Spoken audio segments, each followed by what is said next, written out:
The Hunter, Part 3, by T-Stash. I've got good news, bad news, and even worse news. The good news first. I finally told Tex what I knew, and what I did before hunting. His gaze towards me no longer harbored anger, replaced by pity and understanding. In turn, he shared with me some of the info he read from the files he received from Arachne. Which leads me to the bad news. The info was a report from a secret military prison, a single survivor's description of an event that occurred 4 months ago. After reading it, my blood ran cold, as if ice coursed through my veins. I'll try to explain what I read. 1 kilometer beneath the ocean, under the sands untouched by sunlight, a prison is buried. Metal creaking with fluctuating pressures of the mass body of water and sediment. Food supply constant and a not so delectable menu of floor crawlers. Within the rotting mass of concrete and metal, a battalion of soldiers spend their lives in a repetitious, uneventful alertness, constantly rebuilding and fixing the dissipating building. The soldiers are always busy. Other than that, the others take shifts maintaining 1 prisoner. As they go about their duties, a sudden massive quake is felt through the structure, sending a surge of temporary power loss. Alarms blare overhead, echoing all the way down every hallway. Several footsteps echoed down the metal floors and massive halls. This was their duty. 500 soldiers specifically selected for a task considered above top priority. Their footsteps halt. Before them, a corridor roughly 3 football fields in length, 50 meters wide and 20 in height. At the other end of the vast hall stood a solid steel door, bolted to the frame of the corridor. The alarm suddenly cut off. The noise of the click of all firearms temporarily replaced the silence. The sounds of terrified soldiers remain. Shuddering breaths, racing heartbeats, sweat being wiped away, audible gulps, fear-filled tears colliding to the ground. In the distance, loud clangs of metal are heard. Bolts flying out of frame of the 5 layers of solid steel, 5 inches thick for each plate. A pattern began that matched the racing heartbeats of the frightened men. The steel being struck, metal shards flying, the entirety of the frame groaning from the stress. A slit formed through the doors. Steady breathing heard from the other side. I really wish this was made with something stronger. I do like a challenge, A voice said from the opening. Afterwards, the entirety of the steel mass flew forward, colliding with the floor, sliding to a stop 10 meters from the soldiers. The rhythmic sounds of bare feet slapping the cold floor down the corridor. The lights begin to shatter one by one as the captive gets closer. Glances are exchanged between the men, uncertainty reflecting in their eyes. Slowly getting closer, louder, second by second, the weight agonizing. Finally reaching the edge of the last light cast by the ceiling fixture, the imprisoned figure barely illuminated from the stray strands of hair on top of their head, poking into the light's exposure. Their height, roughly 7 feet. Their shadowed figure failed to withhold the shape of their muscular physique. From within the darkness, the figure spoke. all of this for me. You shouldn't have. A second later, the commanding officer of the soldiers shouted, "Fire!" All sound deafened by echoing sounds of 500 firearms. The barrage of bullets stopped, followed by sounds of bullet cases colliding with concrete, and new magazines being loaded. Where the man once stood, a pile of torn flesh on top of a growing pool of blood now remained. A few soldiers chuckled. Some sighed with relief. "Inspect the body," the commander ordered. One of the men at the front crept towards the mass of lifeless remains. "Watch my back," he said, receiving a few nods in response. Taking quick, shallow breaths, slowly shuffling towards the corpse, muttering a prayer to himself. He felt as though he were dead already, stopping in horror after recognizing the same black uniform as his. He spun on his heels to alert the commander, fear clutching his throat as he tried to speak. "You missed." A voice came from behind the soldiers. Time seemed to flow slowly preceding the statement, the soldiers' blood running cold as ice. Cries of pain and agony erupted, cut off after expressing what their lungs could offer. Flesh being torn, limbs ripped apart, bones snapping like toothpicks. The area being caked in splatters of blood. Gunfire rang out from everywhere as they tried to take down the man. No, monster, as complete silence fell. As he evaded every attack, the carnage ended, resulting in a satisfied sigh from the culprit. Again, complete silence fell. The walls and floor now bathed in a mess of flesh and corpses pooling with blood. The silence was cut off by the exasperated breathing of the commander, the familiar slaps of bare feet, getting closer to the remaining soldier. Unable to fight back due to their empty weapon, 1 meter away from the commander, the feet stopped. "I'll spare you for now. Somebody has to be left to tell what happened here. This is goodbye for now." The sound of concrete crumbling and rushing water in the distance followed seconds after. The prisoner had escaped. Subject 999, the Eternal Prisoner. I've only heard rumors of them from my old science colleagues before their untimely deaths. I caused this.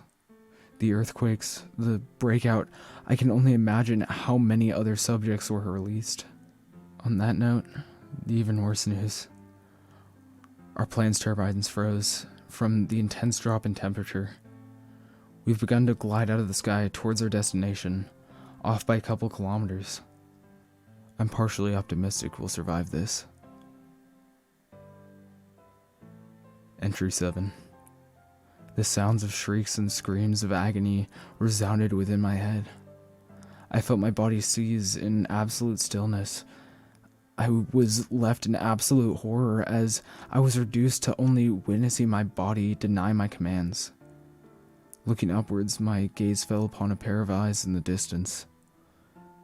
They glowed with a golden brilliance, yet evoked no sense of calm. The cries of pain faded in the distance as a voice reverberated from all around me. "Soon. Enjoy what you can for now. It will be your last." My eyes shot open, followed by a scream crawling its way through my windpipe. Panting, I observed my unfamiliar surroundings. The roof and walls resembled that of a cabin. The scent of palm trees, the sweet saltiness of the ocean permeated the air. Dim light seeped through the windows. It was midday, the sunlight obscured by the storm clouds. I tried to recall how I got here. Soon hearing footsteps traversing upwards, a set of stairs in the corner of the room. A familiar red and white-haired figure met my gaze. Arachne looked slightly irritated as she spoke. "Oh good, you're finally up. Tex and Scotch are patched up, waiting for you downstairs." I sat up, feeling no aches nor pains throughout my body. My mind began to recall what happened a fragment at a time. The clouds began to rise quicker and quicker as the plane built up speed in its decline. Tex struggling to cut scotch from his jammed seatbelt. The faint translucency of a barrier forming around me. Gripping my companions as the plane hurtled into a beachside forest. My flashback was interrupted as the scent of coffee flowed into my nostrils. Taking the cup offered from a bandaged scotch, I wrestled myself into a free armchair. How did we get here? I asked no one in particular. Arachne responded. I saw your plane crash not too far from my safe house. I found you all strangely intact, enough to recover at least. You've been asleep for an entire day. I eyed the bandages of Tex and scotch closely from where I sat. Not a single bloodstain. Noticing my confused gaze, Arachne continued on. I used to be a surgeon. I've seen more than my fair share of blood. She let out a deep sigh, her breath visible in the obscured daylight. Why are you out here, if I may ask? An anomaly with constantly shifting weather sent us out here to investigate, Tex responded. We believe one of these subjects is responsible. Arachne's eyes narrowed after hearing that, reacting slightly worriedly. There's no one like that out here. I've lived here my entire life. This subject you're after doesn't... The door connected to the kitchen opened, interrupting Arachne. A tall figure in a dark gray cloak entered the cabin, immediately silencing the dialogue. Standing at just over 6 feet, a messy collection of white hair rested upon the figure's head. His eyes resembling whirlpools of lost green sea, heavy, sleepless bags resting underneath them. His limbs seemed to lack any strength, yet his walk seemed strong and steady. His voice felt deep and empty. I see our unexpected guests have recovered from their wounds. His gaze traveled from each of us until finally landing on me. His eyes widened upon recognizing something. So you are here as well. I began to stutter out an apology. I'm so sorry for intruding on... He cut me off. I was not speaking to you, child. He began walking towards me. I'm talking. He was inches from me, seeming to stare past me, yet looking at me. To you, Ancient One. My eyes reflected gold light for a split second, halting his advancement. Slowly standing up straight, he focused on Arachne. Aiden, I believe our guests are well enough to leave. He turned from the group, walking towards the top of the stairs leading to the basement. When I return, I expect the only face I see here is my daughter's, he said as he descended the declining steps. Aiden, huh? Scotch asked jokingly. She scowled at him before leading us out of the cabin. As we were leaving, she grasped my arm, leaning towards my ear, whispering, Do you have any idea what he meant by Ancient One? I shook my head. Sighing, she left me with a final message before closing the door. Please don't hate him. He just lost his wife. A tear escaped her attempt at hiding the pain. The door slammed, ending our farewell. The door slammed, ending our farewell. The door slammed, ending our farewell. We moved north along the coast, hoping to find any sign of civilization. I lagged behind Scotch and Tex, 10 yards separating us. The lapping waves calmed my mind. Ancient One. Why does that sound familiar? The sudden sound of sloshing footsteps behind me broke my train of thought. Turning my head, the sight of a massive physical silhouette of a man graced my vision. Their red eyes locked with mine, Before I could react, his hand shot towards me, covering my face, preventing any air from escaping my lungs. With his free hand, he brought it to his lips. Shh. Don't make a sound. Disobey and I will kill your allies. His grip on my face released. He pointed his dark ashen finger towards me. His grip on my face released. He pointed his dark ashen finger towards me. You have released something. A prisoner. Far worse than even me. Confusion rattling my mind. But they died. They dissolved right in front of me. The large being continued. That was simply a temporary vessel. They still live. Massive and dark thunderclouds formed overhead, lightning snaking across the sky. The once lapping waves became restless. In the distance, the sound of angry shouting was heard. Looking past my assailant, I witnessed the white-haired man sprinting towards us, rage burning within his eyes. Carrying the cloaked pursuer, flying him towards us, his hand raised towards the heavens. Striking downwards, a lightning bolt broke through the clouds and struck the massive being beside me. "That was for my wife, you brute!" Rain began to fall hard, making it difficult to see. More lightning struck the surrounding area, causing a massive redwood to fall behind me, separating Tex and Scotch from us. The beast was unaffected by the bolt of electricity. So you're the one who sent her to kill me? He began to run towards the levitating man. His movements were too quick to avoid. A shield of ice formed to tank the punch. The white-haired man crashed towards the sand, having barely a second to react as the dark beast pursued him. In an instant, a massive icicle formed around the dark pursuer. Arachne steadily walked towards the duelist, adding levels upon levels of ice to hold the massive creature. The ice began to crack, growing weaker against the constant pressure.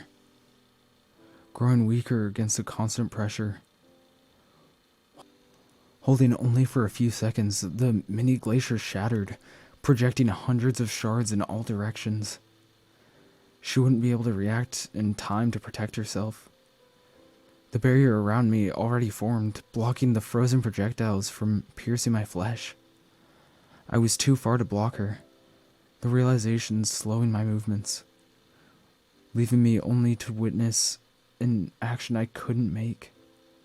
Moments before she was stabbed, Tex leapt in front of her, shielding the shards from piercing her. That collided with his back, breaking through his lungs and his organs. Another stray bolt of lightning struck the ocean, awakening a slumbering beast. 3 massive tentacles erupted from the shallow shores. They shot towards the dark beast. His attempts at striking and evading the masses were fruitless. One of the tentacles grasped a limb. The 2 others trapped him within his clutches, pulled beneath the restless waves. The white-haired man sat up behind his quickly formed ice shield. Facing towards the sea, he spoke. "Your mistake was continuing to draw breath after you ended my wife's." The dark clouds turned bright.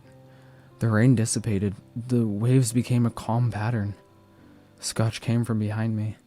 Running towards his friend, I followed suit, reaching Tex in time to hear his final words. "I couldn't just let another man lose his daughter." His hands reached upwards, meeting Scotch's grip. "Goodbye, old friend. Take care of..." Life faded from Tex's eyes, abandoned by the only friend he'd known. Scotch wept. Hours passed during the time we buried Tex and said our goodbyes. Arachne's father held respect for Tex's actions, offering to let us stay an extra night. We declined, focusing on our mission to distract us. After wishing him farewell, Arachne's father gave us a favor. A light breeze formed, blowing northwest.